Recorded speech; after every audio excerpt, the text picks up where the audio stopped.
ಲೋಕಸಭಾ ಚುನಾವಣೆಗೆ ಭರದ ತಯಾರಿಗಳನ್ನು ರಾಜಕೀಯ ಪಕ್ಷಗಳು ಮಾಡಿಕೊಳ್ತಾ ಇದೆ. ಅದರಲ್ಲಿ ಬಿಜೆಪಿ ಮತ್ತೊಂದು ಹೆಜ್ಜೆ ಮುಂದನ್ನು ಇಟ್ಟಿರುವಂತಹದ್ದು. ಚುನಾವಣಾ ಪ್ರಚಾರಕ್ಕೆ ಇವತ್ತು ಮಲ್ಲೇಶ್ವರಂನ ಬಿಜೆಪಿ ಕಚೇರಿಯ ಎದುರು ದಾಸರಹಳ್ಳಿ ಶಾಸಕ ಮುನಿರಾಜು, ಪರಿಷತ್ ಸದಸ್ಯ ಕೇಶವ್ ಪ್ರಸಾದ್ ಚಾಲನೆಯನ್ನು ಕೊಟ್ಟಿದ್ದಾರೆ. ಪ್ರಚಾರಕ್ಕಾಗಿಯೇ ರೆಡಿ ಮಾಡಿರುವಂತಹ 3 ಬೃಹತ್ ಪ್ರಚಾರದ ಬಸ್ಸುಗಳ ಮಾದರಿ ವಾಹನಗಳು, ಒಂದು ತೆರೆದ ಜೀಪ್ಗೆ ಚಾಲನೆಯನ್ನು ಕೊಡಲಾಯಿತು. ನಾಳೆ ಚನ್ನಪಟ್ಟಣದಿಂದ ಅಮಿತ್ ಶಾ ಇದೇ ವಾಹನದಲ್ಲಿಯೇ ಪ್ರಚಾರವನ್ನು ಶುರು ಮಾಡ್ತಾ ಇದ್ದಾರೆ. ವಾಹನಗಳ ಮೇಲೆ ಈ ಬಾರಿ 400 ಮೀರಿ ಅಂತೇಳಿ ಬರೆಯಲಾಗಿದೆ. ಅಂದರೆ 400 ಪಾರ್ ಮೋದಿ ಸರ್ಕಾರ ಅನ್ನುವಂತಹ ಸ್ಲೋಗನು. ಪ್ರಚಾರದ ಬಸ್ಸುಗಳಲ್ಲಿ ಎರಡೂ ಪಕ್ಷದ ಚಿಹ್ನೆಯ ಜೊತೆಗೆ ದೋಸ್ತಿ ನಾಯಕರಾದ ಪ್ರಧಾನಿ ನರೇಂದ್ರ ಮೋದಿ, ಮಾಜಿ ಪ್ರಧಾನಿ H D Devegowda, BS Yediyurappa, R Ashok, Vijayendra, Kumaraswamy, JP ನಡ್ಡಾರ ಭಾವಚಿತ್ರವನ್ನು ಕೂಡ ಅಳವಡಿಕೆ ಮಾಡಲಾಗಿದೆ.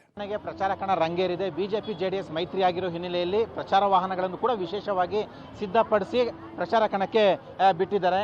ವಿಶೇಷವಾದಂತಹ ಒಂದು ಬಸ್ ಮಾದರಿಯಲ್ಲಿ ಈ ಪ್ರಚಾರ ವಾಹನವನ್ನ ಸಿದ್ಧಪಡಿಸಲಾಗಿದೆ. ಬಿಜೆಪಿ ಜೆಡಿಎಸ್ ಉಭಯ ಪಕ್ಷಗಳ ಪ್ರಚಾರಕ್ಕಾಗಿ ಈ ವಿಶೇಷ ಬಸ್ಸನ್ನು ಸಿದ್ಧಪಡಿಸಿರುವಂಥದ್ದು. ವಿಶೇಷವಾಗಿ ಏನೆಲ್ಲ ಅನುಕೂಲತೆಗಳನ್ನು ಬೇಕೋ ಎಲ್ಲ ಅತ್ಯಾಧುನಿಕ ಅನುಕೂಲತೆಗಳನ್ನು ಕೂಡ ಇರುವಂತಹ ವಿಶೇಷ ಪ್ರಚಾರ ವಾಹನ ಇದು.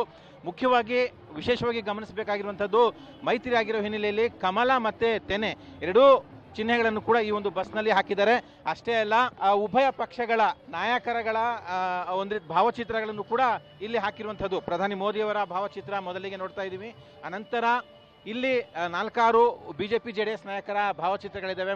ಮಧ್ಯದಲ್ಲಿ ಪ್ರಧಾನಿಯವರು, ಮಾಜಿ ಪ್ರಧಾನಿ ದೇವೇಗೌಡರು, ಯಡಿಯೂರಪ್ಪನವರು, ಆರ್ ಅಶೋಕ್, ಇತ್ತ JP ನಡ್ಡಾ, HD ಕುಮಾರಸ್ವಾಮಿ, ವಿಜೇಂದ್ರ ಇವರ ಭಾವಚಿತ್ರಗಳು. ಒಂದು ರೀತಿಯಲ್ಲಿ ಮೈತ್ರಿ ಸಂದೇಶ.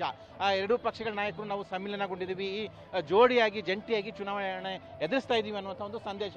ಇನ್ನು ಈ ಬಾರಿ 400 ಮೀರಿ ಅನ್ನುವಂತಹ ಒಂದು ಒಕ್ಕಣೆ ಕೂಡ, ಅಬ್ಕಿ ಬಾರ್ 400 ಪಾರ್ ಅನ್ನುವಂಥ ಏನು ಘೋಷಣೆ ಇದೆ ಹಿಂದಿನಲ್ಲಿ, ಅದನ್ನು ಕನ್ನಡದಲ್ಲಿ ಈ ಬಾರಿ 400 ಮೀರಿ ಅನ್ನುವಂತಹ ಒಂದು ಒಕ್ಕಣೆಯನ್ನು ಕೂಡ ಹಾಕಿದ್ದಾರೆ. ಆ ಮೂಲಕ ಈ ಒಂದು ಚುನಾವಣೆಯಲ್ಲಿ 400 ಸ್ಥಾನ ಗೆಲ್ತೀವಿ ಅನ್ನುವಂಥದ್ದು. ಇನ್ನು ಒಳಗಡೆ ಯಾವ ರೀತಿ ಇದೆ, ವಿಶೇಷ ಅನುಕೂಲತೆಗಳನ್ನು ಅದನ್ನು ಕೂಡ ನಾನು ನಿಮಗೆ ಹೇಳ್ತೇನೆ. ಬಹಳ ಅತ್ಯಾಧುನಿಕವಾದಂತಹ ಒಂದು ಅನುಕೂಲತೆಗಳನ್ನು ಇಲ್ಲಿ ಮಾಡಿದ್ದಾರೆ. ಮುಖ್ಯವಾಗಿ ಪ್ರಚಾರ ಮಾಡೋದಕ್ಕೆ ನಾಯಕರುಗಳು ನಿಂತ್ಕೊಂಡು ಇಲ್ಲಿ ಪ್ರಚಾರ ಮಾಡೋದಕ್ಕೆ ವ್ಯವಸ್ಥೆ ಮಾಡಿದ್ದಾರೆ. ಮೇಲ್ಗಡೆ 4 ಮೈಕ್ಗಳ ಅಳವಡಿಕೆಯನ್ನು ಕೂಡ ಮಾಡಿದ್ದಾರೆ.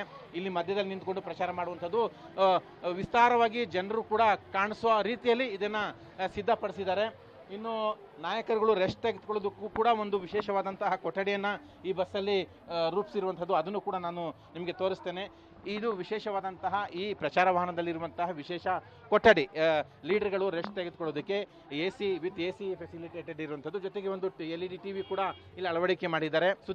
ಸುದ್ದಿಗಳನ್ನು ಇಲ್ಲಿ ವೀಕ್ಷಣೆ ಮಾಡೋದಕ್ಕೆ ಇದನ್ನೆಲ್ಲವನ್ನು ಕೂಡ ಸುಸಜ್ಜಿತವಾಗಿ ವ್ಯವಸ್ಥೆ ಮಾಡಿರುವಂಥದ್ದು. ಒಟ್ಟಾರೆಯಾಗಿ ಬಿಜೆಪಿ ಜೆಡಿಎಸ್ ಎರಡೂ ಪಕ್ಷಗಳ ನಾಯಕರುಗಳು ವಿಶೇಷವಾಗಿ ಸಿದ್ಧಪಡಿಸಿರುವಂತಹ ಈ ವಾಹನದಲ್ಲಿ 28 ಲೋಕಸಭೆ ಚುನಾವಣೆಗಳಲ್ಲೂ ಕೂಡ ಪ್ರಚಾರ ಮಾಡ್ತಾರೆ. ಈ ತರದ ಸದ್ಯಕ್ಕೆ 3 ವಾಹನಗಳನ್ನು ಬಿಟ್ಟಿದ್ದಾರೆ. ಇನ್ನೂ ಒಂದಷ್ಟು ವಾಹನಗಳು ಕೂಡ ಪ್ರಚಾರ ಕಣಕ್ಕೆ ಬರಲಿವೆ. ಕ್ಯಾಮರಾಮನ್ ರಾಮು ಜೊತೆ ಮಸೂದ್, ಪಬ್ಲಿಕ್ TV, ಬೆಂಗಳೂರು.